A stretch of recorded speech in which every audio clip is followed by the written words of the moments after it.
Apesar da polêmica de uma possível nova eleição no Conselho, a Petrobras está sob nova direção, com o general Silva e Luna na presidência. Para falar da expectativa dessa nova gestão, gentilmente nos atende o ex-diretor-geral da ANP, agora aqui no Jornal da Manhã. Vamos conversar neste exato momento com, já está disponível, o ex-diretor-geral da ANP, diretor do Centro Brasileiro Isso mesmo, de Infraestrutura. Adriano Pires. O Adriano Pires, bom dia. Bom dia, é um prazer falar com vocês da Jovem Pan. Adriano, como nós podemos observar, o que nós podemos esperar dessa movimentação? Olha, eu acho que as coisas estão entrando outra vez no eixo, né?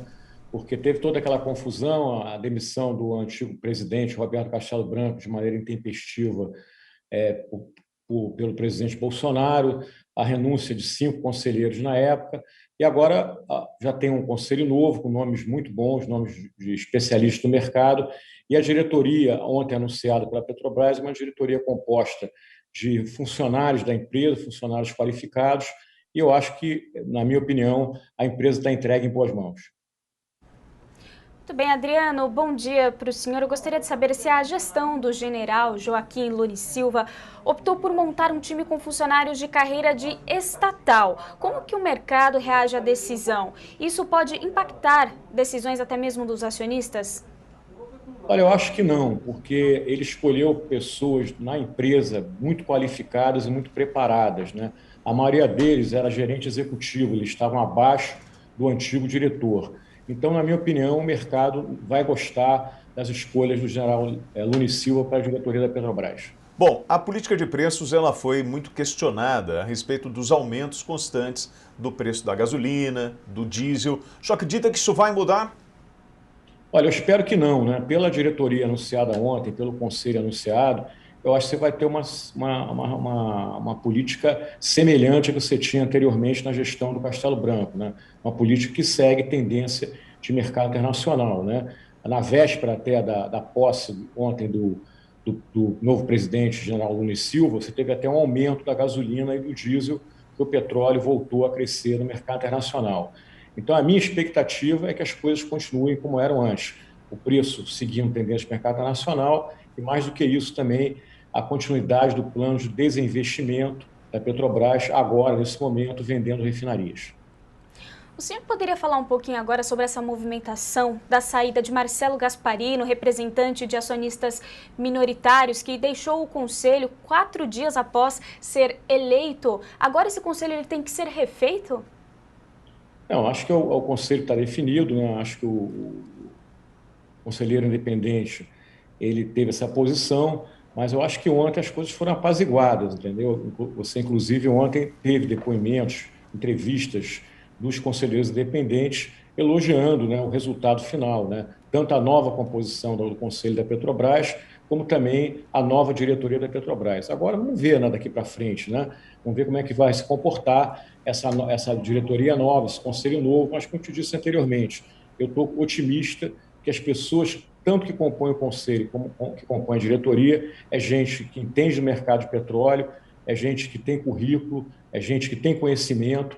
Então, na minha opinião, a partir de ontem, as coisas ficaram mais tranquilizadas em relação à Petrobras. Agora, realmente, a gente tem que ver na prática o que vai acontecer, né? Eu espero, volto a repetir, que não haja qualquer tipo de reversão da política anterior, né, tanto na questão de preços quanto na questão do plano de desinvestimentos. Pelo que o senhor falou, o seu otimismo vem muito em função da capacitação técnica dessa equipe que está à frente hoje da Petrobras. Eu pergunto ao senhor, existe uma diferença muito significativa entre a atual e a anterior?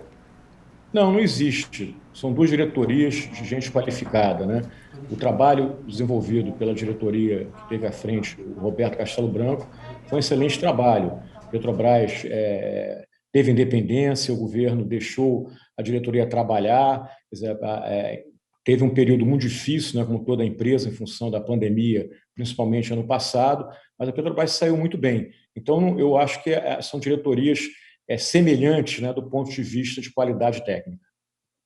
Adriana, agora olhando do ponto de vista econômico, na tentativa de evitar um desgaste, o presidente Jair Bolsonaro chegou a zerar por 2 meses a cobrança de impostos federais sobre o diesel. É possível essa medida, alguns especialistas dizem que essa é uma medida de curto prazo, que não é possível evitar uma crise nos moldes do que aconteceu em 2018. Qual que é a avaliação do senhor? Essa medida do presidente Jair Bolsonaro foi suficiente ou uma reforma mais estruturada é necessária para reajustar e melhorar essa crise no setor de combustíveis? Olha, a gente tem que entender que petróleo é uma mercadoria, um produto com muita volatilidade, né? Ela está envolvida, assim, quando tem eventos climáticos, o petróleo muda de preço, quando tem eventos geopolíticos, né? Mesmo questão de oferta e demanda do óleo. Então, essa volatilidade, às vezes, ela perturba, né, determinados países mais que outros, principalmente países como o Brasil, né? E nesse momento, principalmente agora no início de 21, se viveu uma espécie de uma tempestade perfeita, né? Porque o preço do petróleo voltou a subir, né? Ano passado, a média do barril do petróleo estava em torno de $40, esse ano já está aí mais que $60 o barril, e também você teve uma depreciação muito grande do real frente ao dólar. Então, isso obrigou a você ter muitos aumentos já nesse início de 2021.